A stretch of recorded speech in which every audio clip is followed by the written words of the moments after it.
If you want to edit slow motion videos on Motorola Moto G87, what you need to do is you need to open the Photos app. And then over here, you want to open your slow motion video. Now, if you tap on it, then you should be able to reveal additional options, including 2 timelines. Of course, this timeline here at the bottom is used to move forward or go backwards while watching the video.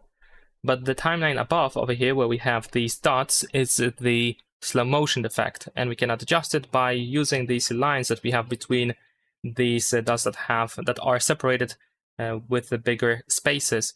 So this whole area now is actually in slow motion. We can extend it and we can have a full video in slow motion like that, or you can just select specific parts just by moving it around. It's up to you, of course, when exactly the slow motion effect should be applied, and you can easily apply it over here just like that.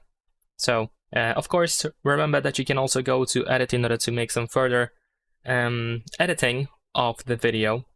So be sure to check that out. Like for example, you can include music, you can make some adjustments, you can apply filters, and so on and so forth. Leave a like and subscribe.